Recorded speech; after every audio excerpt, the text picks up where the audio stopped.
یہ آیتیں پہلا پارہ سورہ بقرہ، یہاں سے تیسرا رکوع شروع ہو رہا۔ آیت نمبر 20 تک بات ہو گئی تھی۔ ربط آیتوں کے درمیان اور تعلق یہ ہے کہ اللہ تعالیٰ نے سورہ فاتحہ میں بطور دعا کے صراط مستقیم کی طلب بتایا، اہدنا الصراط المستقیم، اور اس کے جواب میں پورا قرآن عطا فرمایا۔ اب اس کو ماننے والے تین قسم پر ہو گئے۔ ایک جن کو متقی کہا گیا، شروع کے 3 آیتوں میں تذکرہ ان کا آیا۔ اس کے بعد انکار کرنے والے، اس کے بعد کی 2 آیتوں میں ان کا تذکرہ کیا گیا۔ اس کے بعد اوپر سے اقرار اور اندر سے انکار جن کو منافق کہتے ہیں، 13 آیتوں میں ان کا تذکرہ ہوا۔ اس طرح 20 آیتیں ہو گئی۔ اب یہاں سے ان تینوں قسموں کے انسانوں سے ہٹ کر کائنات میں جتنے بھی انسان ہیں سب کو خطاب کرنے کے لیے یا ایھا الناس سے اللہ مخاطب ہے، اور الناس کا لفظ سارے انسانوں کے لیے ہے، چاہے وہ کافر ہو، چاہے مشرک ہو، چاہے یہودی ہو، چاہے نصارہ ہو، اطاعت گزار ہو یا باغی ہو۔ کامن لفظ ایسا ہے، الناس کا الف لام سب کے لیے۔ اب یہاں سے لے کر مسلسل تمام انسانوں کو مخاطب کر کے دعوت دی جائے گی کہ تم ایک اللہ کی عبادت پر آ جاؤ۔ اس کے بعد ایک اللہ کی عبادت کیوں کی جائے، اس کے دلائل یعنی وحدانیت پر مستقل دلیلیں آتی چلی جائیں گی۔ اتنی ڈھیر ساری دلیلیں کہ بندے کو یقین آ جائے کہ میرا کوئی مالک ضرور ہے، میں بغیر مالک کے پیدا نہیں ہوا ہوں۔ ان دلائل کو اس رکوع میں احاطہ کیا گیا ہے۔ اس تعلق اور ربط کے بعد لفظ ہے یا ایھا الناس اعبدوا، اے لوگو عبادت کرو۔ جب کبھی لفظ عبادت کرو آتا ہے تو ہم سمجھتے ہیں نماز پڑھو۔ یہ عام مسلمانوں کی فطرت بن چکی ہے کہ عبادت کا مطلب صرف نماز، رکوع، سجدہ، قیام ہی سمجھتا ہے وہ۔ لیکن قرآن کریم کی آیات اور احادیث سے معلوم ہوتا ہے کہ عبادت صرف نماز کا نام نہیں ہے، بلکہ نماز بھی عبادت ہے۔ یا یوں کہا جائے کہ تمام عبادات میں اعلیٰ درجے کی عبادت ہے، یا تمام عبادات میں سب سے اول، سب سے مقدم، سب سے افضل ہے۔ اگر یہ مکمل تو سب مکمل ہیں، لیکن صرف نماز عبادت ہے، باقی کچھ بھی ہمارے ذمہ نہیں ہے، یہ عبادت کو محدود کر دینے کے برابر ہے۔ یا ایھا الناس کے بعد جو لفظ اعبدوا ہے، یہ امر ہے۔ اعبدوا، عبادت کرو، اور اس کا مادہ ہے عین بے دال، عبد، اور عبد کہتے ہیں غلام کو، اور عبادت کہتے ہیں غلامی کو۔ عبادت کرو کا مطلب تم عبد ہو، عبد کامل بنو اور اپنے مالک کی غلامی میں لگ جاؤ۔ وہ مالک جس نے تم کو پیدا کیا، الذی خلقکم، یہاں حقیقی مالک مراد ہے جس نے تم کو پیدا کیا، والذین من قبلکم، اور ان کو پیدا کیا جو تم سے پہلے گزرے ہیں۔ یہ نہیں کہا کہ ان کو پیدا کیا جو تم سے پہلے گزرے ہیں اور ان کو پیدا کرے گا جو تم سے بعد میں آئیں گے، بعد والوں کا ذکر نہیں، اس لیے کہ امت محمدیہ کے بعد کوئی امت نہیں آئے گی، یہ بھی ایک استدلال ہے۔ اور تم کو بھی پیدا کیا اور تم سے پہلے لوگوں کو پیدا کیا، یہ نہیں فرمایا کہ تمہارے بعد والوں کو اس نے پیدا کیا، کیونکہ یہ آخری امت ہے، اس کے بعد کوئی چانس نہیں ہے، نہ کتاب آئے گی، نہ رسول آئیں گے، نہ کوئی امت آئے گی، یہی امت پر قیامت قائم ہوگی۔ درمیان میں کوئی کتاب، کوئی نبی نہیں آنے، اس واسطے یہاں پر اشارہ کر دیا گیا۔ تو تم کو پیدا کیا اور تم سے پہلے لوگوں کو پیدا کیا۔ عبادت کیوں کرنا؟ لعلکم تتقون، شاید کہ تم میں تقوی پیدا ہو جائے۔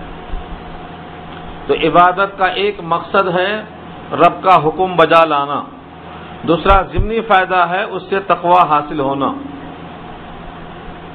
لیکن عبادت سے مراد صرف نماز نہیں، صرف روزہ نہیں، صرف بدنی عبادت نہیں، بلکہ جسم کا سارا جز جب کبھی استعمال ہو تو اپنے مالک کے منشا کے مطابق استعمال ہو. مال کا کوئی جز استعمال ہو تو مالک کی منشا کے مطابق استعمال ہو.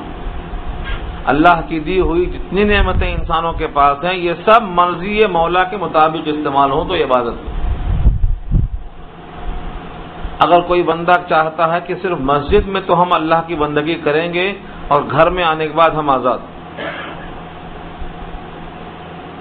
دکان میں آزاد، پارلیمنٹ میں آزاد، اسمبلی ہال میں آزاد، دنیا میں کسی بھی مقام پر اپنے کو آزاد سمجھنے والا بندہ نہیں بنا. ابھی جو ہمیشہ اپنے آپ کو اللہ کے حکم کا پابند سمجھے گا وہی بندہ، وہی عبد کامل ہے. جس نے یہ سمجھا کہ میں یہاں آزاد ہوں، مجھ پر خدا کا قانون صرف گھر کی حد تک ہے یا مسجد کی حد تک ہے، وہ بندہ اپنے بندگی میں ابھی دھوکے میں ہے. 24 گھنٹے کا غلام ہے یہ. اس کی ایک ایک سانس، آنا اور جانا، یہ سب مرضی مولا کے تابع ہونا چاہیے. اللہ نے قرآن کریم میں یہ تقاضا کیا ہے، ادخلوا فی السلم کافہ، مکمل اسلام میں آ جاؤ. یہ مکمل اسلام میں آنے کا مطلب کیا ہے؟ اسلام پورا کا پورا فالو کرو. اسلام پورا کیا کہتا ہے کہ کہیں بھی شیطان کی اتباع نہ کرو، ہر جگہ اللہ کا حکم تسلیم کرو اور نبی کی اتباع کرو. بعض لوگ سمجھتے ہیں کہ نہیں، عبادت کی حد تک نماز ہے بس. نماز پڑھنے والا آدمی اپنے آپ کو متقی سمجھتا ہے، یہ ماحول بن چکا ہے. حالانکہ نمازی آدمی متقی نہیں بن سکتا ہے صرف نماز سے. اگر اس کا معاملہ صحیح نہیں، متقی نہیں بن سکتا. اگر اس کی زبان صحیح نہیں، اگر اس کا وعدہ صحیح نہیں، اگر اس کی آپس کے تعلقات میں، رشتے ناتوں میں اللہ کا قانون ملحوظ نہیں ہے تو بندہ ابھی بندگی میں ناقص ہے، وہ متقی نہیں بن سکتا. اس لیے میں نے متقیوں کے بتایا صفات آپ کو. متقیوں کے 5 صفات میں سے یہ بھی ایک چیز تھی کہ وہ آخرت پر یقین کرتے ہیں، یعنی مجھے اس کا حساب دینا. آخرت پر یقین کا مطلب کیا ہے؟ میرا نام اعمال تولا جائے گا، اور جس کو آخرت کا یقین ہوگا وہ اپنے ہر عمل کو تولے گا کہ یہ عمل میرا قانون کے مطابق ہے یا خلاف قانون ہے. قانون الہی میں اس پر مجھے اجر ملے گا یا مجھے اس پر وزر ملے گا، بوجھ ملے گا. میں یہ جو کام کرتا ہوں میرے نام اعمال میں نیکیوں میں اضافہ کرے گا یا گناہوں میں اضافہ کرے گا. جب نام عمل تولا جائے گا تو یہ عمل میرا دائیں طرف رکھا جائے گا یا بائیں طرف رکھا جائے گا. اتنا لحاظ کرنے والا انسان کہا جائے گا کہ اس کا ایمان آخرت پر ہے اور یہ متقی ہے. ظفر آدمی نے اس کو جانیو، گوہو صاحب فہم و ذکا، جسے عیش میں یاد خدا نہ رہی، جسے طیش میں خوف خدا نہ رہا. طیش میں آیا تو خدا کا خوف نہیں، جو چاہا کر ڈالا، اور جب عیش کا موقع آیا تو اس کو خدا کی یاد ہی نہیں آتی. ظفر نے کہا یہ آدمی ہے ہی نہیں، یعنی یہ بندہ نہیں ہے جس کو ایسے دونوں موقعوں پر خدا کی یاد نہ آئے. آج سارے مسلمانوں کا یہ حال ہو گیا ہے کہ وہ عیش، یعنی جہاں ذرا سا ہنسنے کا موقع دیا ہے اللہ نے، وہاں آپے سے باہر ہو جاتے ہیں، اترانے لگتے ہیں اور یہ بھول جاتے ہیں کہ ہمیں کیا کرنا ہے اور کیا نہیں کرنا. عبادت کا لفظ اگر واضح کیا جائے تو 1 گھنٹہ کافی نہیں ہے، یہ رکوع ہرگز نہیں ہوگا، نہیں رہ جائیں گے ہم. لیکن اس کا خلاصہ میں عرض کر دوں کہ صبح اور شام، رات اور دن، جوانی، بڑھاپا، کوئی بھی عمل آپ کا اگر شریعت کے خلاف ہے تو وہاں آپ بندگی سے ہٹ گئے. اگر آپ نے کاروبار میں دھوکہ دیا، بندگی سے ہٹ گئے. جہاں جس کو وعدہ خلافی کیا، بندگی سے ہٹ گئے. جہاں جس کو دھوکہ دیا وہاں بندگی سے ہٹ گئے. آپ نے جس ماحول میں قرآن کو اور سنت کو چھوڑا، سمجھو کہ وہاں تم نے بندگی کو چھوڑ دیا ہے. اور یہ جب بندگی چھوٹتی ہے تو وہ کیا بنتی ہے؟ شیطان کی اتباع. تیسرا کوئی راستہ نہیں. اس لیے قرآن نے اللہ کی شریعت میں داخلے کے بعد مخالفت والے کو کیا کہا؟ ادخلوا فی السلم کافہ ولا تتبعوا خطوات الشیطان. 2 ہی چیز کا. اسلام میں پورے داخل ہو جاؤ، شیطان کی اتباع نہ کرو۔ مطلب یہ ہوا کہ جہاں اسلام چھوڑا وہاں اتباع شیطان کی لگ گئی۔ مسلمان اگر صرف اور صرف فضول خرچی چھوڑ دے تو بڑا متقی بن سکتا ہے۔ ایک ہی عمل چھوڑ دے خالی، اور تو چھوٹے چھوٹے عمل بہت ہیں، لیکن اس وقت جو امت کے امراض ہیں وہ دو ہیں، ایک نفسانی خواہشات اور دوسرے فضول خرچی۔ یہ دو عمل ایسا ہے یہاں بڑے بڑے متقی اکھڑ جا رہے ہیں، نمازیں پڑھنے والا، تہجد پڑھنے والا، تلاوت کرنے والا، یعنی جو بھی اوصاف سعیدہ ہیں نیک بختی کے وہ سارے اوصاف رکھنے والا بھی یہ دو موقع پہ اکھڑ جا رہا۔ اور یہ دونوں چیزوں میں شیطان سے بچنے کے لیے اللہ کی پناہ ضروری ہے۔ فضول خرچی کرنے والے کو اللہ نے گناہگار نہیں کہا، مجرم نہیں کہا، بڑا پیارا لفظ دیا اللہ نے، شیطان کا بھائی۔ پھر بھی لوگ اس سے احتراز نہیں کرتے۔ ان المبذرین کانوا اخوان الشیاطین وکان الشیطان لربہ کفورا۔ فضول خرچی کرنے والے، بیجا خرچی کرنے والے اپنے کیا ہیں؟ شیطان کے بھائی ہیں، اور شیطان اپنے رب کا ناشکر ہے۔ مطلب یہ ہے کہ جو فضول خرچی کرتا ہے وہ شیطان کا بھائی ہونے کے ساتھ ساتھ رب کا ناشکرہ بندہ بھی ہے، اور جو ناشکرہ بندہ ہوتا ہے شکر گزار بندوں میں شامل کیسے ہو سکتا ہے؟ یہ آیت ہے نص قطعی۔ امت کا بیشتر طبقہ ناشکرہ بن کے الگ کر دیا جائے گا، صرف ایک عمل فضول خرچی کی وجہ سے۔ فضول خرچی کیا ہے؟ اسراف کیا ہے؟ ایک ہے تبذیر اور ایک ہے اسراف۔ قرآن کریم میں دونوں استعمال ہوا ہے۔ کسی بھی معاملے میں حد سے آگے بڑھ جانا یہ اسراف ہے، کسی بھی معاملے میں۔ ولا تسرف فی القتل، قتل میں آگے بڑھ گیا، اسراف ہو گیا۔ کوئی بھی چیز کی ایک لمٹ مقرر کیا ہے اللہ کی طرف سے، اس حدود کو پار کر جانا یہ اسراف کہلاتا ہے، چاہے وہ خرچ میں ہو، چاہے وہ عبادت میں ہو، چاہے کسی کام میں ہو۔ مغرب کی 3 رکعت ہے، 4 پڑھنا چاہ رہا ہے، اسراف ہو جائے گا، درست نہیں۔ جو چیز اللہ نے مقرر کی ہے ان حدود سے آگے بڑھنا یہ اسراف کہلاتا ہے۔ اگر مال کے خرچ کرنے میں ہے تو بھی اسراف ہے، جائز کام کرتا ہے لیکن اس میں بھی آگے بڑھ جا رہا ہے تو بھی اسراف ہے۔ اور تبذیر کیا ہے؟ بیجا خرچ، جس کے خرچ کرنے کا حکم اللہ نے دیا نہیں ہے بلکہ یہ شیطان کو خوش کرنے میں خرچ کر رہا ہے، اس کو بیجا خرچ کہتے ہیں۔ تو اسراف کے معنی موقع پہ خرچ کر رہا ہے مگر زیادہ، اور تبذیر کے معنی مقام غلط ہے، گناہ کا مقام ہے جہاں خرچ کرتا ہے۔ جیسے ولیمے کی دعوت میں 25,000 روپے کی ایک پارٹی بنایا جس میں 25 عورتیں گانے والی ہیں، ناچنے والی ہیں، یہ اسراف نہیں ہے، یہ تبذیر ہے، کیونکہ یہ سیدھے سے گناہ ہے۔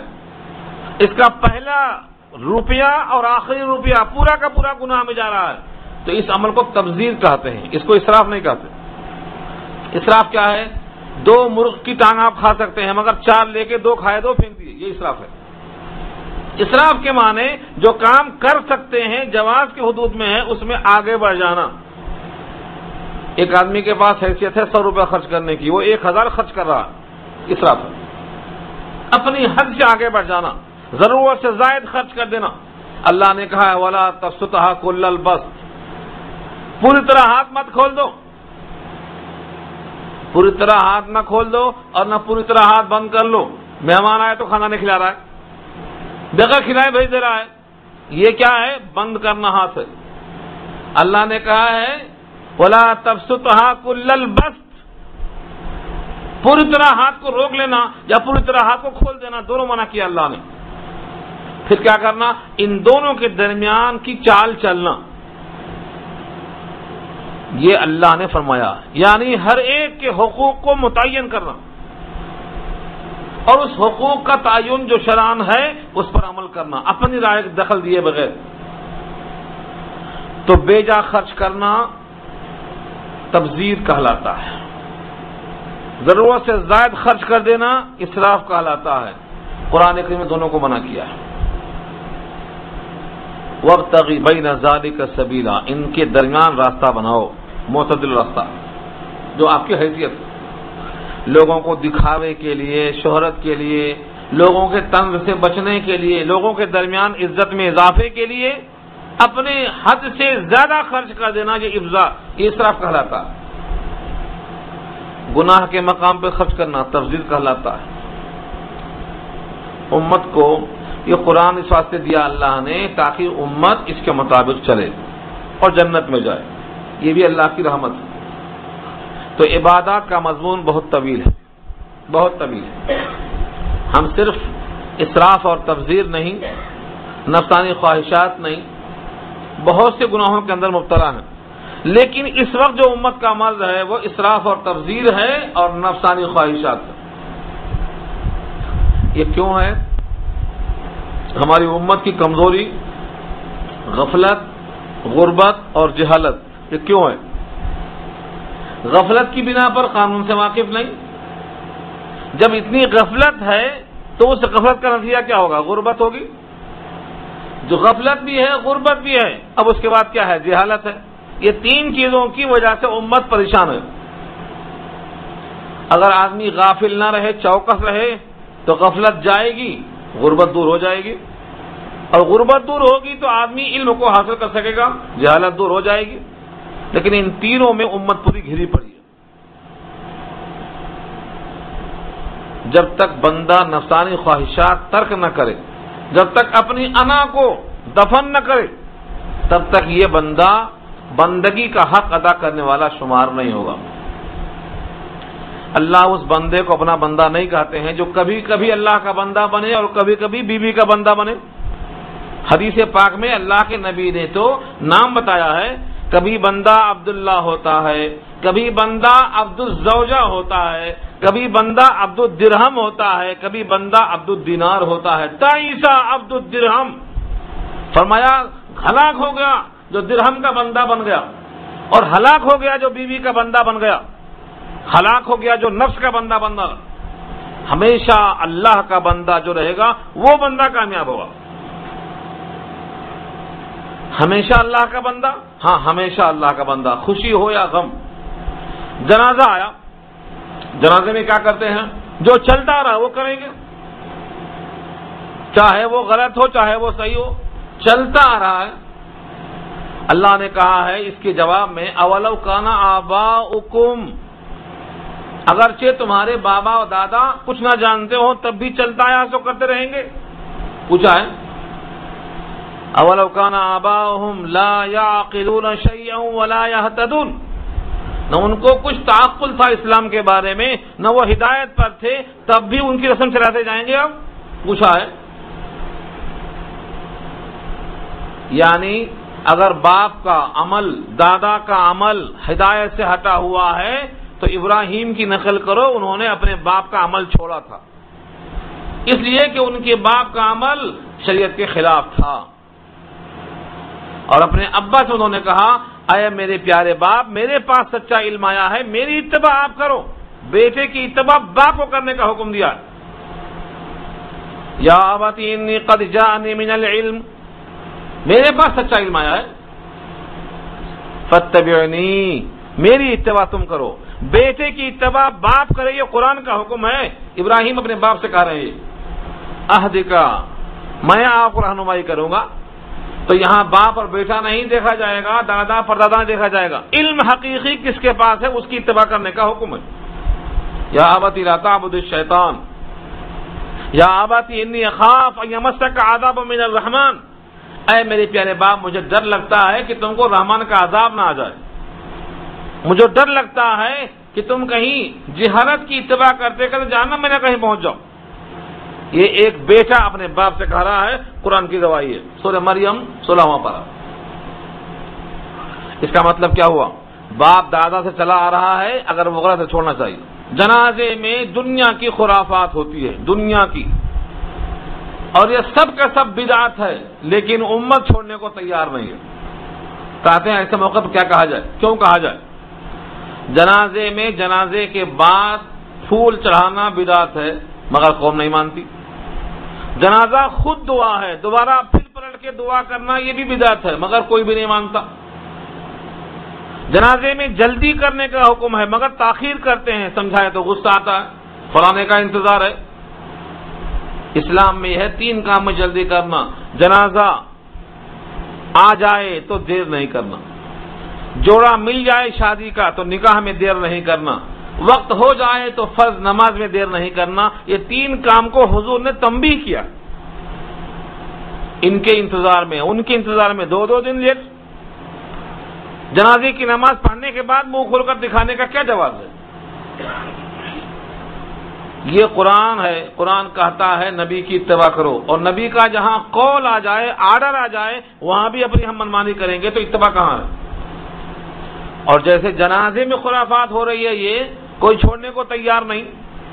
جنازے میں جو چیز ضروری ہے، احکام میت دیکھو عبدالحی صاحب کی، دفن کرنے کے لیے خرید 3 لوگ اترنا، قبر میں آنا، غسل دینے کے لیے کرائے کے لوگوں نے بلانا، خود غسل دینا، بیٹا باپ کو غسل دے، بیٹی ماں کو غسل دے.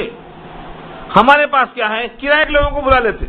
کرائے کے لوگوں میں وہ ہمدردی نہیں ہے، وہ جذبہ نہیں ہے، اور وہ محبت نہیں ہے جو ہونا چاہیے غسل دینے والوں میں. گھر کے لوگ غسل دینا چاہیے، قبر میں اترنے والے اپنے لوگ ہونا چاہیے.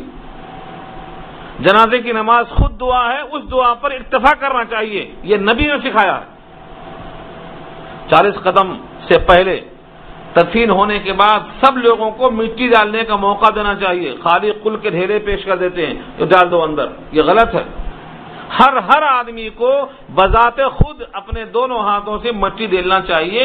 منہا خلقناکم پڑھتے ہوئے، تم کو اسی مٹی سے پیدا کیا ہے، تم کو اسی میں داخل کر دیا ہے، تم کو آئندہ پھر نکالیں گے. ہر آدمی یہ زبان سے کہیں تاکہ اس کو اپنا بھی احساس ہو. سورہ بقرہ کا اول اور آخر سر اور پیر کے پاس پڑھنے کا حکم ہے. 40 قدم کے بعد اب دعا کرو، لیکن قبلے کی طرف منہ ہو، نہ کہ میت کی طرف. اللہ سے دعا کرو، نہ کہ بندے کی طرف متوجہ ہو کر. اور فرمایا نبی صلی اللہ علیہ وسلم نے اب سوال جواب شروع ہو رہا ہے، ثابت قدم لانے کے واسطے دعا کرو. بجائے لوگ دعا پڑھنے کے اذان دے رہے، چل پڑا ہے. یہ سب کیا ہے؟ عدم علم ہے، جہالت ہے، بدعت ہے، رسوم جاہلیت ہے، جن کو حضور نے سن 10 ہجری میں کہا تھا میں نے پاؤں تلے روت دیا ہے. روندی ہوئی چیز کو زندہ کرنا ہے. ٹھیک ایسے ہی خرافات جو جنازے میں ہے، شادی میں بھی ہے. شادی میں کیا ہے؟ صرف 2 ہی چیز ہے نا، 3 چیز کا مجموعہ شادی ہے. ہمارے عربی زبان میں جو بطور مذاق کہتے ہیں، لزوم و مہرن، ہموم و دہرن، سرور و شہرن، 3 چیزیں ہیں. سرور و شہرن 1 مہینے کی خوشی، لزوم و مہرن مہر کا لازم ہونا، ہموم و دہرن زمانے بھر کا غم خرید لینا. ہمیشہ 3 چیزوں کا مجموعہ ہے شادی. شریعت کی نگاہ میں بوقت نکاح حاضرین کا منہ میٹھا کرنا دولہے کے ذمہ ہے. پہلی شب گزارنے کے بعد کبھی بھی ولیمہ کرنا دولہے کے ذمہ ہے. مہر کے پیسے ادا کرنا دولہے کے ذمہ ہے. 3 خرچ کے سوا چوتھا کوئی خرچ ثابت نہیں کر سکتے آپ. پوری شریعت مصطفیٰ میں 3 ہی خرچ ہیں. حاضرین جو موجود ہوں ان کے منہ کو میٹھا کرنا، یہ بھی دولہے کے ذمہ. نکاح کے موقع پر مہر دینا ادھار یا نقد دولہے کے ذمہ. 1 شب گزارنے کے بعد شب زفاف خلوت تھیہ، تنہائی کے بعد، خلوت اگر نہیں بھی ہے لیکن تنہائی ہو گئی تب بھی ولیمہ درست. یہ 3 خرچ، اور تینوں خرچ کس پر ہیں؟ شوہر پہ. اس کے سوا اور کوئی خرچ نہیں ہے. مگر ہمارے پاس کیا ہے؟ اتنا ہے، 120 نام ہیں. ہم کو تو یاد ہی نہیں، کیونکہ نہ قرآن میں ہے نہ حدیث میں ہے. کہیں جاتے ہیں تو لوگ بتاتے ہیں تو سن لیتے ہیں، کچھ ملتا کچھ نہیں ملتا. ایک کتاب ہے اغلاط العوام حضرت تھانوی کی، وہاں کچھ مل جاتا. ایک ہے اصلاح الرسوم، رسموں کی اصلاح کا بیان، وہاں تھوڑا مل جاتا. ورنہ قرآن میں کہاں سے ملے گا جو ہم کر رہے ہیں؟ حدیث میں کہاں سے آئے گا جو ہم کر رہے ہیں؟ اتنی چیزیں کر رہے ہیں جو اسلام میں کیا میں سمجھتا ہوں کسی بھی کتاب میں نہیں ملے گا. یہ تمام چیزیں کیا ہیں؟ عبادت نہیں ہیں، یہ شیطان کی اتباع ہے۔ اور جب تک ہم ان پر قابو نہیں پائیں گے، ہم خالی نماز پڑھ کے اپنے کو متقی سمجھتے رہیں گے تو بڑے دھوکے میں رہیں گے۔ دھوکہ ہے۔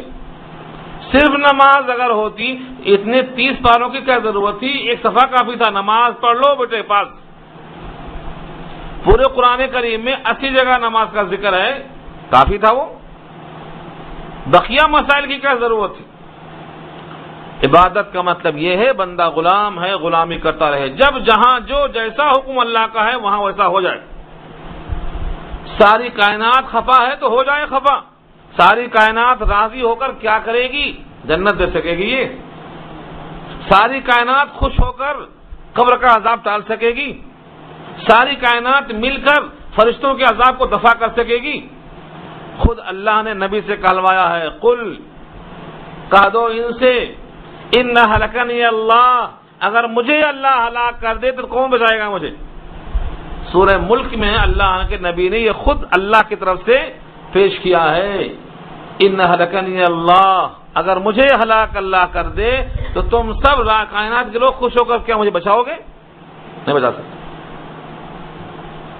اس کا مطلب یہ ہوا کائنات کو خوش کرنا، کائنات والوں کو خوش کرنا اور اللہ کو ناراض کرنا ایک گھاٹے کا سودا ہے۔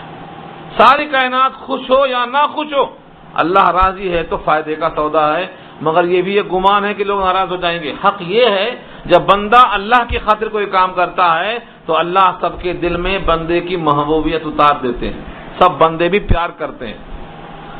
جب صدیق اکبر کا لباس اللہ کو پسند آیا کہ بندے نے لباس اتار کر کمبل پہن لیا ہے تو فرشتوں سے اعلان کر دیا، عرش کے پاس سے جتنے فرشتے ہیں سب اعلان میں لگ گئے کہ اللہ کے بندے ابو بکر کا لباس کمبل ہے، آج تم سب کمبل پہن لو اور کانٹے لگا لو۔ عرش والوں نے ابو بکر صدیق کی نقل کی اور وہ محبوبیت وہاں سے اتر کے نیچے آئی۔ آج بھی امت کا ہر فرد بشر جس میں ذرہ برابر ایمان ہے وہ صدیق اکبر کو اپنی آنکھوں کا سرمایہ سمجھتا ہے، یہ اسی محبت کا تقاضا ہے۔ تو یہ بھی جھوٹ ہے کہ لوگ خفا ہو جائیں گے، لوگ خفا نہیں ہوں گے، جب ان پر راز کھلے گا تو خوش ہو جائیں گے کہ ہاں یہ تو بندہ اللہ کا ہے اور یہ اللہ کا بندہ ہے، اس لیے ہمیں اس سے پیار کرنا ہے۔ تو دو چیزیں خاص طور سے یاد رکھنے کی ہیں، بندگی کے لفظ پر گفتگو کی جائے تو اور بہت سی باتیں نکلیں گی، لیکن اتنی بات یاد رکھیں کہ عبادت میں یہ مضمون شامل ہے کہ ہم اللہ کا حکم فالو کریں، اللہ کے غیر کا نہیں۔ یا ایھا الناس اعبدوا ربکم الذی خلقکم، اے لوگو عبادت کرو اپنے رب کی جس نے تم کو پیدا کیا، والذین من قبلکم، اور ان کو جو تم سے پہلے ہیں ان کو پیدا کیا، لعلکم تتقون، شاید کہ تم میں تقوی آ جائے۔ لفظ لعل کیوں استعمال ہوا؟ یقیناً کہنا چاہیے تھا یقیناً تم میں تقوی آ جائے، نہیں لعل، لعل مانے شاید۔ ہم نے کتابیں دی ہیں آپ کو، یاد کرو ایک لفظ لعل مانے شاید۔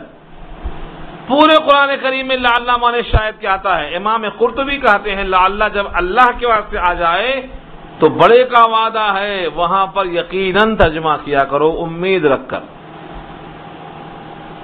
اللہ کے واسطے جب لعل آئے تو یقیناً، لیکن مفسرین لکھتے ہیں ہر عبادت سے تقوی نہیں آئے گا، تقوی تو اللہ کے فضل سے آئے گا، عبادت ذریعہ بنے گی۔ تو ہر عبادت سے تقوی نہیں آ جاتا، کبھی کبھی عبادت سے غرور آ کر جہنمی بن جاتا، مغرور ہو جاتا، اپنے آپ کو بڑا متقی سمجھتا، ولی اللہ سمجھتا، بڑا بزرگ سمجھتا، دوسروں کو حقیر سمجھتا، ایسی عبادت اس کو جہنم میں لے جائے گی۔ اگر تکبر پیدا ہو گیا، گھمنڈ پیدا ہو گیا تو عبادت تو اللہ کے لیے ہے، کسی بندے پر جتانے کے واسطے نہیں ہے میں اتنا بڑا عابد اور زاہد ہوں۔ عبادت تو اللہ کے سامنے پیش ہوگی، اللہ سے اجر ملے گا، بندوں کے بڑائی کے لیے نہیں ہے، وہ تفاخر کے واسطے نہیں ہے، وہ اس واسطے اللہ کہا ہے عبادت تمہارے واسطے ذریعہ بنے گی تقوی کے لیے، مگر شاید کیوں؟ اس لیے کہ عبادت ہمیشہ تقوی نہیں پیدا کرتی، کبھی کبھی عبادت سے غرور پیدا ہو جاتا ہے، ایسا غرور پیدا ہوتا ہے، ایسا غرور پیدا ہوتا ہے، سب سے بڑا کبر علم ہی سے پیدا ہوتا ہے، اندازہ نہیں ہے۔ سب سے بڑا کبر علم ہی سے پیدا ہوتا ہے۔ اسی واسطے اللہ نے کہا ہے کہ میرے بندوں میں جو علماء ہیں ان کی حقیقی صفت یہ ہے کہ وہ اللہ سے ڈرتے ہیں۔ اگر وہ ڈرتے نہیں ہیں تو علم کے باوجود علوم شمار نہیں ہوتا۔ اللہ نے کہا قرآن کریم میں خشیت ایک لفظ ہے جس کے معنی ڈرنے کے آتے ہیں۔ ہمارے تمام بندوں میں خشیت کس میں ہوتی ہے؟ علماء میں ہوتی ہے۔ خشیت علماء میں ہوتی ہے، اور اگر علماء میں خشیت نہ ہو تو وہاں علم ہی کی نفی کر دیا اللہ نے، ہے ہی نہیں علم، نفی کر دیا۔ اس کا مطلب یہ نکلا کہ علم سے ہمیشہ، عبادت سے ہمیشہ تقوی نہیں آتا، تقوی کبھی آتا ہے جب اللہ چاہتے ہیں۔ عبادت تو ابلیس نے کیا تھا بہت دنوں تک ابلیس نے عبادت کیا تھا، لیکن اس عبادت نے اور اس علم نے کیا کیا؟ غرور پیدا کر دیا، تو ملعون ہو گیا، متقی نہیں بن سکتا۔ بلعام بن باورا کا ذکر کیا ہے اللہ نے، بڑا متقی تھا، گھمنڈ آ گیا، موسیٰ کے خلاف بد دعا کر دیا، ذکر سورہ اعراف میں آ رہا ہے۔ تو بلعام بن باورا کیا ہوا؟ علم کے باوجود، تقوی کے باوجود، عبادت کے باوجود کہاں چلا گیا؟ جہنم میں چلا گیا۔ اللہ کے الفاظ ہیں وَلَكِنَّهُ أَخْلَدَ إِلَى الْأَرْضِ وَاتَّبَعَ هَوَاهُ، خواہش کی اتباع کیا، جہنم میں چلا گیا۔ بہت بڑا عالم تھا یہ بلعام بن باورا موسیٰ کے زمانے میں، تو عبادت سے تقوی آتا تو وہ متقی بن جاتا، نہیں آیا۔ معلوم یہ ہوا ہر عبادت سے تقوی نہیں آتا، نہ ہر علم سے تقوی آتا ہے۔ علم نافع بھی ہوتا ہے، علم مضر بھی ہوتا ہے۔ اسی واسطے حضور کی دعاؤں میں ملتا ہے اے اللہ میں ایسے علم کا سائل ہوں جو نفع دینے والا ہو، ایسا علم نہیں جو نقصان دینے والا ہو۔ اللہم انا نسألک علما نافعا، یہ نافعہ کی شرط کیوں ہے؟ نفع دینے والا علم چاہیے، غیر نافع نہیں چاہیے۔ معلوم یہ ہوا کہ بسا اوقات علم نافع نہیں ہوتا ہے، مضر ہو جاتا ہے، اور عمل سے بھی بعض دفعہ بجائے تقوی کے کبر پیدا ہو جاتا ہے۔ العلم حجاب اللہ الاکبر، یہ صوفیہ کا سب سے بڑا مقولہ ہے۔ العلم حجاب اللہ الاکبر کیوں کہا انہوں نے؟ کیونکہ اس علم سے کبر آ جاتا ہے۔ اللہ کی کتاب میں بڑے اہم مضامین ہیں، مگر اس کتاب کو ہم نے ابھی تک پروگرام بنایا ہی نہیں سمجھنے کے لیے، ابھی تک خالی چٹنی کی طرح چٹ لے رہے ہیں، بس چکنی چلا، کبھی یہاں سے ایک رکو کبھی وہاں سے ایک رکو۔ پوری کتاب کا مطالعہ کرنا چاہیے اور اس کو پڑھنا چاہیے تاکہ معلوم ہو اللہ نے کیا کیا کہا ہے۔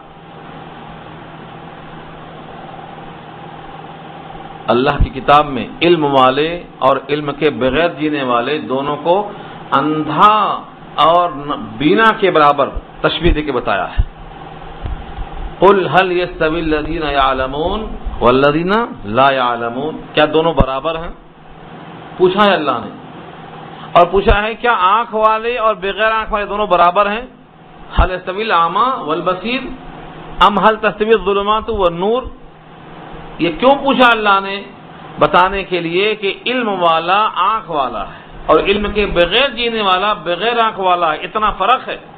اگر تم اندھا رہنے کو پسند نہیں کرتے ہو، آنکھ چاہتے ہو، تو علم سے گریز کیوں کرتے ہو؟ یہ بھی آنکھ کے برابر ہے۔ اس نے تشبیہ دیا اللہ، انما یخشی اللہ من عبادہ العلماء، بے شک میرے بندوں میں سے مجھ سے ڈرنے والے علماء ہیں۔ انما یخشی اللہ من عبادہ العلماء، میرے بندوں میں سے مجھ سے ڈرنے والے کون ہیں؟ علماء ہیں، اور اس کی وجہ علم ہے۔ فرمایا نبی صلی اللہ علیہ وسلم نے تم میں سب سے زیادہ میں اللہ سے ڈرتا ہوں، کیوں؟ کیونکہ میں سب سے زیادہ اللہ کی معرفت رکھتا ہوں۔ وَأَنَّ الْمَعْرِفَةَ فِعْلَ الْقَلْبِ، اور یہ قلب کا عمل ہے۔ تو نبی اللہ سے ڈرتے تھے، اللہ کی معرفت بہت رکھتے تھے، تو جتنا زیادہ اللہ کی معرفت ہوگی اتنا اللہ کا خوف پیدا ہوگا۔ لیکن اگر علم نہیں ہے، خالی عمل ہی عمل ہے، تو اس سے تقوی نہیں پیدا ہوگا بلکہ دھوکہ پیدا ہوگا۔ دھوکہ کیا ہوگا کہ ہم سب سے بڑے ہو گئے اور ہم اب اللہ کے مقرب بندے ہو گئے، شیطان پٹکی مار دیتا۔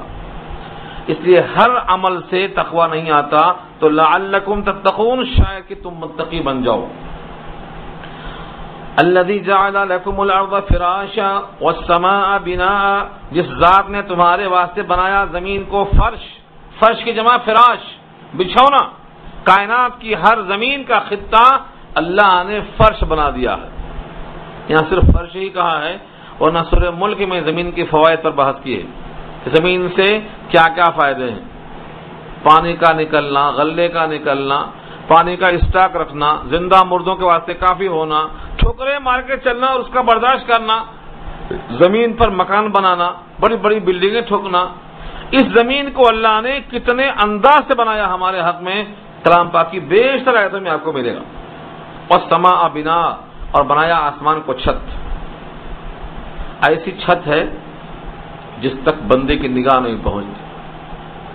وَأَنزَلَ مِنَ السَّمَاءِ مَاءً، اور اتارا آسمان سے پانی۔ آسمان سے پانی کیوں کہا؟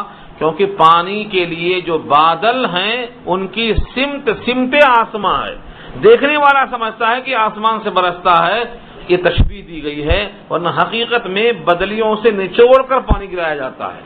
سورہ واقعہ میں اللہ نے کہا ہے اَأَنتُمْ أَنزَلْتُمُوهُ مِنَ الْمُزْنِ أَمْ نَحْنُ الْمُنزِلُونَ، وہاں لفظ مزن ہے، اور مزن کہتے ہیں بادل کو جو سمٹ کے سامنے آ جاتا ہے۔ تھوڑا سا بادل آیا تو قزعہ ہے وہ، اس کے بعد وہ ایک پر ایک جمتے گیا، تہ پر تہ گیا، تہ پر تہ جمتے جمتے جب کالے بادل کی گھٹائیں آ گئی ہیں تو اب وہ مزن بن جاتا ہے، ان سے نچوڑ کر پانی آتا ہے۔ من المعصرات ماء ثجاجا، ان کو نچوڑا اور پانی کا دھارا پھینک دیا۔ یہ اللہ کی عظیم قدرت ہے۔ یہ خطاب کن سے ہو رہا ہے؟ اے لوگو بندگی کرو، کیونکہ تم کو پیدا کیا، تم سے پہلوں کو پیدا کیا، تمہارے واسطے زمین پیدا کیا، تمہارے واسطے آسمان پیدا کیا، تمہارے واسطے آسمان سے پانی برسایا، اور اس کے بعد فَأَخْرَجَ بِهِ مِنَ الثَّمَرَاتِ، اور پیدا کیا انہی کے ذریعے سے پھلوں کو، رزقا لکم، تمہارے واسطے بطور رزق کے، بطور رزق تمہارے واسطے پیدا کیا۔ ثمرات، ثمر کی جمع ہے پھل، ہر چیز کا پھل ثمر کہلاتا ہے، چاہے وہ گیہوں کا پھل ہو، چنے کا ہو، یا انسان کا پھل ہو۔ انسان کا بھی پھل کیا ہے؟ اس کی اولاد۔ اولاد جب پیدا ہوتی ہے تو اس کو کہتے ہیں ثمرۃ الفؤاد، دل کا پھل، یہ دل کا پھل ہے۔ ثمرۃ الفؤاد انسان کے لیے پھل ہے، تو ثمرات اس کی جمع ہے۔ اللہ نے پانی سے ہی پیدا کیا ہے ہر ذی حیات کو۔ وَجَعَلْنَا مِنَ الْمَاءِ كُلَّ شَيْءٍ حَيٍّ، سورہ انبیاء میں آیت آ رہی ہے کہ ہم نے ہر زندہ چیز کو پانی سے پیدا کیا ہے، چاہے وہ پھل ہو چاہے یہ پھل ہو۔ فَلَا تَجْعَلُوا لِلَّهِ أَنْدَادًا، پس مت بناؤ تم اللہ کے لیے انداد، ندن کی جمع ہے، اور ندن کے معنی مقابل، ایکولنٹ، ہم پلہ، جیسے یہ ویسے وہ، تمام صفات میں جو بالکل برابر مساوی ہو اس کو ہم پلہ کہتے ہیں، اس کو عربی میں ند کہتے ہیں، جس کو جمع انداز آتی ہے، مقابل۔ اللہ کا مقابل نہ بناؤ۔ فلا تجعلوا للہ اندادا، پس مت ٹھہراؤ تم اللہ کے لیے کوئی مقابل۔ ایک لفظ میں اللہ نے واضح کر دیا اللہ کا مقابل کوئی نہیں۔ کن کن چیزوں میں؟ ہر چیز میں۔ علم میں اللہ کے مقابل کوئی نہیں۔ اب کوئی کہتا ہے کہ سارے نبیوں کو اللہ کے برابر علم تھا تو اس نے اللہ کو برابر کر دیا نبیوں سے علم میں، یہ آیت کے خلاف۔ اللہ کے برابر مخلوق کو کسی صفت میں قرار دینا اس آیت کی خلاف ورزی ہے۔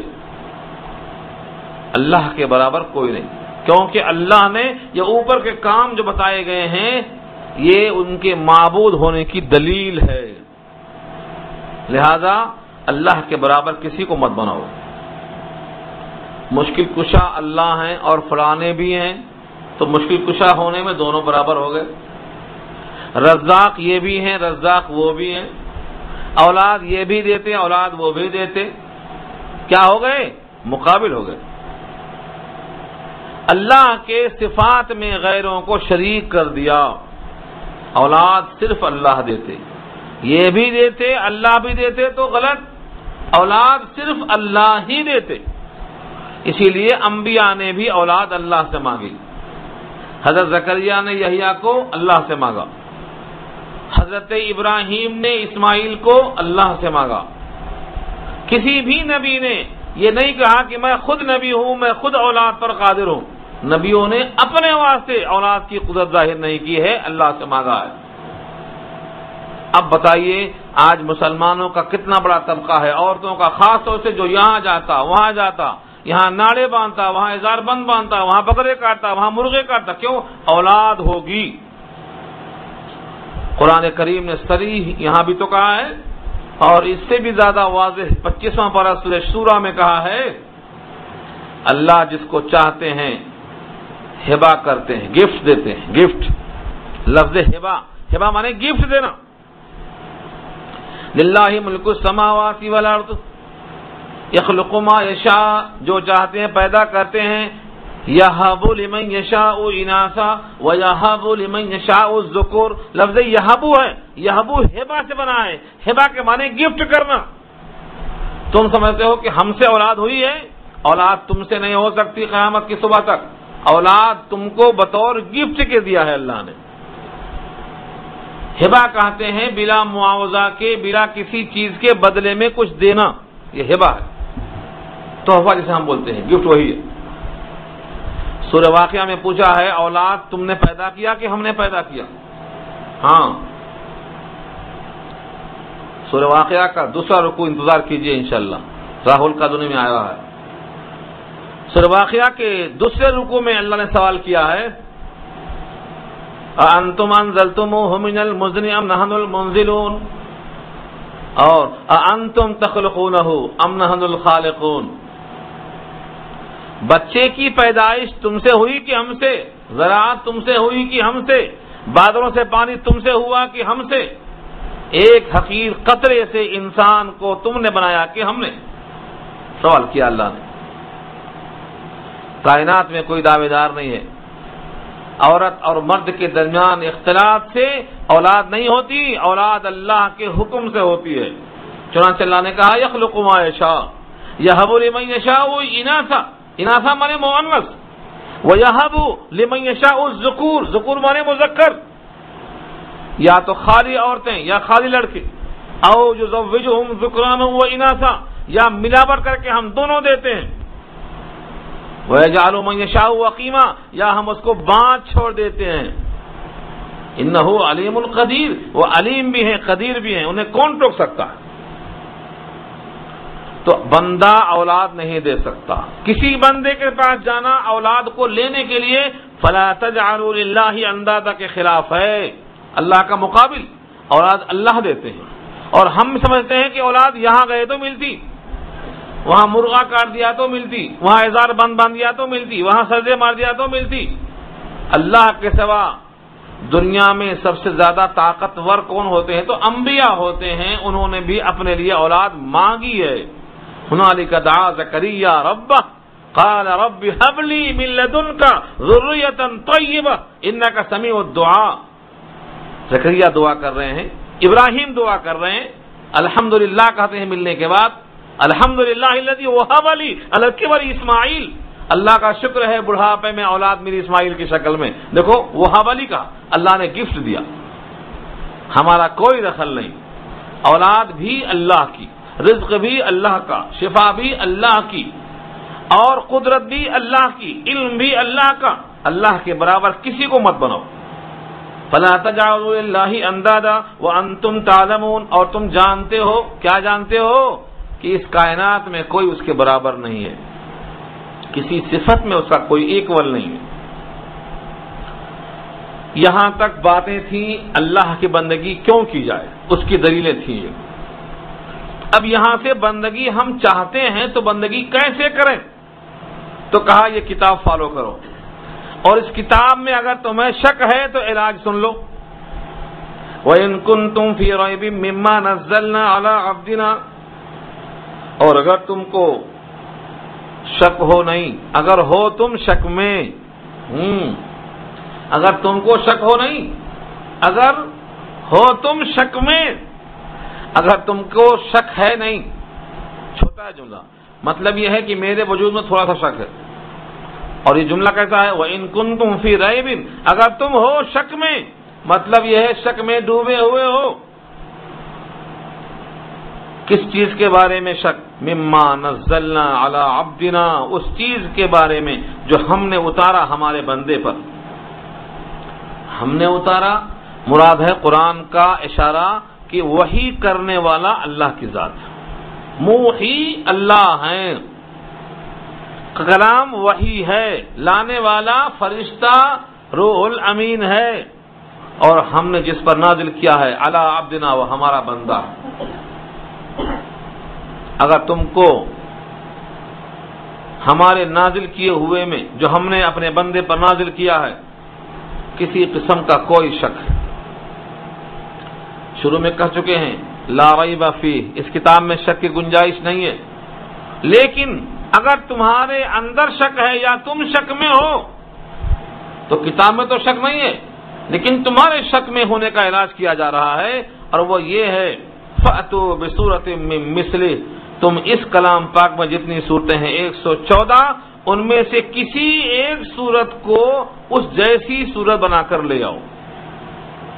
فَأْتُوا بِسُورَةٍ میں جو تنوین ہے یہ تنکیر ہے، یہ برائے تقلیل ہے. چھوٹی سے چھوٹی صورت ہو، کوئی ایک صورت ہو. سورہ بقرہ بنا کر لاؤ، ہم نہیں بولتے. انا آتینا ہی صحیح، قل هو اللہ صحیح.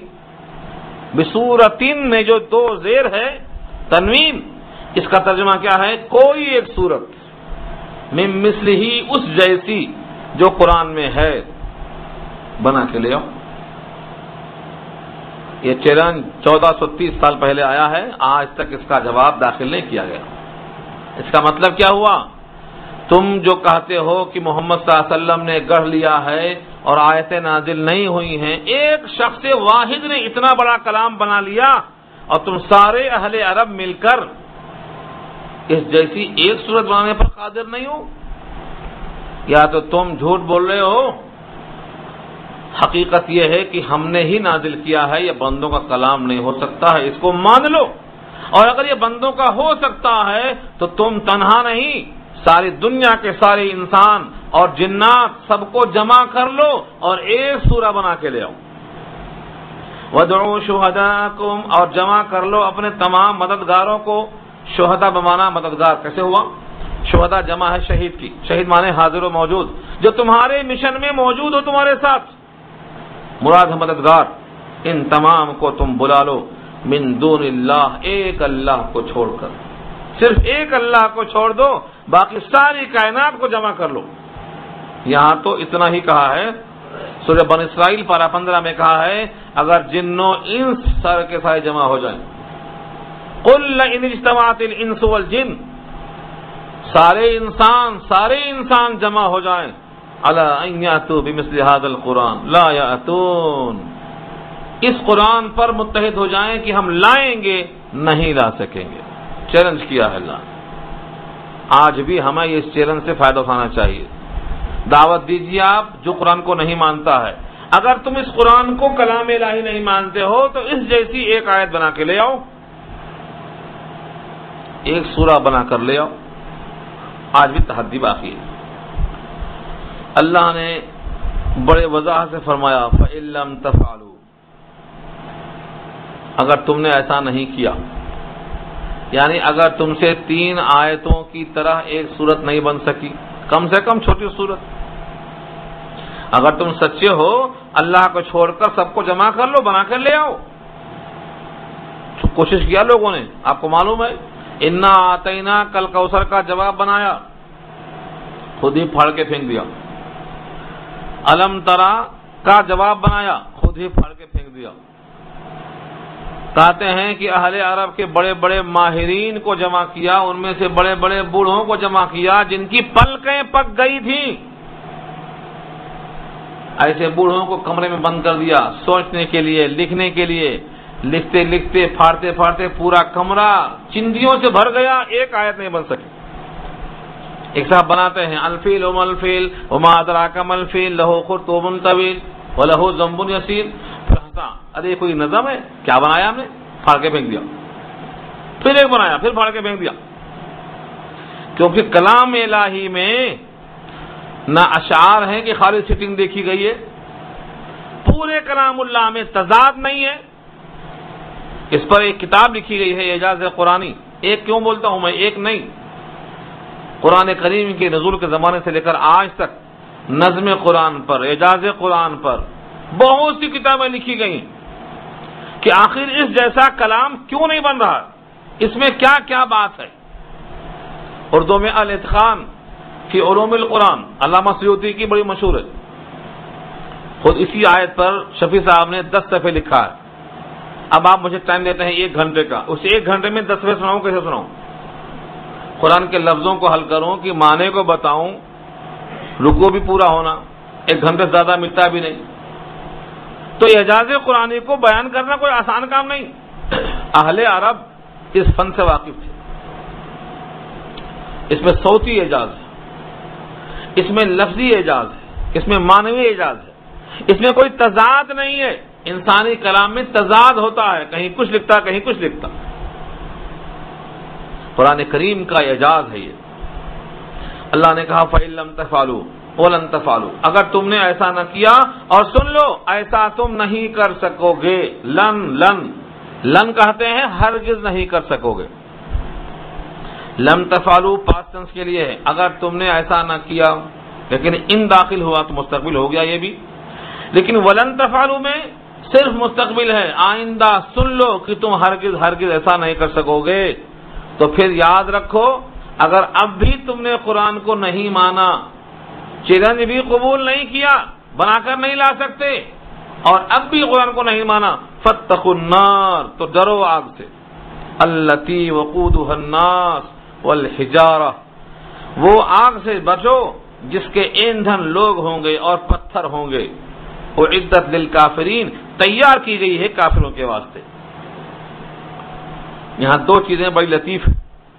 آگ سے بچو کافی تھا بولنا، آگ سے بچو یا جہنم کی آگ سے بچو. قرآن کے منکروں کے واسطے جہنم ہے بولنا کافی تھا، لیکن اللہ تعالی نے اس لفظ میں ایک جملہ اضافہ کیا ہے، التی وقودها الناس والحجارہ، ایسی آگ سے بچو جس کے ایندھن لوگ ہیں. وہ آگ کوئلے کی آگ نہیں ہے، انسانوں کی آگ ہے. انسان جلیں گے ان سے آگ بنے گی. ہمارے پاس تازہ درخت ہے، خشک ہو جاتا ہے، اس کو جلاتے ہیں تو وہ آگ بنتا. پتھر کی آگ، کوئلے کی آگ، گوبر کی آگ، سب آگ. یہ جو جہنم کی آگ ہے، اس کا ایندھن کیا ہوگا؟ کیا کوئلے کی آگ ہوگی؟ یہ پتھر کی آگ ہوگی، لکڑی کی آگ ہوگی، بھوسے کی آگ ہوگی، پٹرول کی آگ ہوگی؟ نہیں، انسانوں کی آگ ہوگی. انسان جلیں گے، اور انسان جلیں گے تو آگ بنیں گے. وقودها الناس، جس کا ایندھن کسے کہتے ہیں معلوم ہے؟ ایندھن جس سے آگ کو جلایا جائے. آج کل کھانا پکانے کا ایندھن کیا ہے؟ گیس ہے. گیس سے آگ بنتی، گاؤں میں لکڑی سے آگ بنتی، کہیں گوبر سے آگ بنتی. اللہ فرماتے ہیں یہ جہنم کی آگ، اس کا ایندھن کیا ہے؟ الناس، لوگ ہے. اور دوسرا ایندھن کیا ہے؟ الحجارہ. حجارہ مانے پتھر. اللہ نے پتھر کو کیوں گھسیٹا آخر انسان کے ساتھ؟ کیونکہ دنیا میں انسانوں نے پتھر کو معبود بنایا ہے. ہاں، ان پتھروں کو معبود بنایا ہے. اللہ تعالیٰ قیامت میں عابد اور معبود دونوں کو جہنم میں ساتھ رکھیں گے اور کہیں گے اب بولو تمہارا معبود کیسا تھا. قرآن کی آیت صریح موجود ہے، سورہ انبیاء میں آ رہی وہ بھی. انکم وما تعبدون من دون اللہ حسب جہنم انتم لہا واردون. تم اور جس کی تم پوجا کرتے ہو دونوں جہنم میں اترنے والے ہو. انکم، تم، وما تعبدون، اور جن کی تم پوجا کرتے ہو، من دون اللہ، اللہ کے علاوہ کی، حسب جہنم، جہنم کے واسطے کافی ہو. انتم لہا واردون، تم اس کے لیے اترنے والے ہو، وارد ہونے والے ہو. یہ دونوں کے دونوں وہی انتم لہا واردون. اللہ نے حضرت عیسیٰ کو بچانے کے لیے، کیونکہ ان کی بھی تو عبادت کی جا رہی ہے، یہ نہیں کہا انکم ومن تعبدون، تم جن کی پوجا کرتے ہو، نہیں، جن چیزوں کی پوجا کرتے ہو. اس میں حضرت عیسیٰ نکل گئے، مریم نکل گئے، عزیر نکل گئے، کیونکہ من انسانوں کے لیے آتا ہے اور ماں غیر انسانوں کے واسطے آتا، اشیاء کے لیے آتا، تھنگس کے واسطے آتا ماں. من اور ماں کا فرق یہی ہے، من انسانوں کے لیے آئے گا اور ماں انسانوں کے علاوہ کے لیے آئے گا. اس آیت میں اللہ نے لفظ ماں استعمال کیا، انکم وما تعبدون من دون اللہ، من کا استعمال نہیں کیا. جن بھی بزرگوں کی پوجا کی گئی ہے ان کا قصور نہیں تھا، انہوں نے کبھی نہیں کہا کہ اللہ کو چھوڑو میری بندگی کرو. اللہ نے قرآن کریم میں ان انبیاء کی تقریر نقل کی ہے، کسی نبی کو مناسب نہیں کہ وہ بندوں سے کہہ دے کونوا عبادا لی، میرے بندے ہو جاؤ، کسی نے نہیں کہا. ولیکن کونوا ربانیین، ہاں یہی کہا اللہ والے ہو جاؤ. ہر نبی نے کہا اللہ والے ہو جاؤ، میرے بندے ہو جاؤ، کسی نے نہیں کہا. تیسرے پارے میں بحث آئے گی. تو اللہ نے پتھر کا نام اس واسطے لیا کہ پتھروں کو لوگوں نے خدا کا مقام دے رکھا ہے، کروڑوں بتوں کی پوجا ہو رہی ہے. خود 360 بت رکھے تھے بیت اللہ میں جن کو نبی اللہ نے صاف کیا ہے، اس لیے بتوں کو ساتھ رکھا. عابد اور معبود دونوں جہنم میں. اعدت للکافرین، تیار کی گئی ہے متقیوں کے لیے، یہ آگ متقیوں سے تیار کی گئی.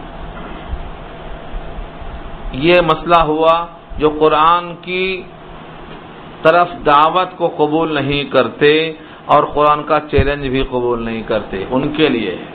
لیکن جو قرآن کا چیلنج قبول کرنے کے بجائے کلام الہی کو تسلیم کر لے اور اوپر کے شروع میں جو کہا گیا متقیوں کے صفات اپنا لے، تو ان متقیوں کے واسطے اللہ نے کیا انتظام کیا ہے. یہاں سے جنت کے انعامات کا تذکرہ شروع ہو رہا ہے. رکو تو بہت دور ہے، ابھی رکو تک پہنچنا ممکن نہیں ہے. تو اگلے بحث میں انشاءاللہ یہ بات آنے والی ہے کہ متقیوں کے واسطے انعام کیا ہیں، جنت کی حوروں کے اوصاف کیا ہیں، مکڑی اور مچھر کی مثالوں کے فائدے کیا ہیں. اس قرآن سے ہدایت بھی ملتی ہے، گمراہی بھی ملتی ہے. گمراہی کن کو ملتی ہے، ہدایت کن کو ملتی ہے، یہ بحث انشاءاللہ آنے والی ہے. اور دنیا سے جانے کے بعد جنت سے پہلے بھی ایک حیات ہے جس کا نام برزخی ہے، یہ بھی ہمارے بحث میں انشاءاللہ آنے والا ہے. یہ گفتگو انشاءاللہ آئندہ ہوگی. آپ حضرات دعا کر لیجیے.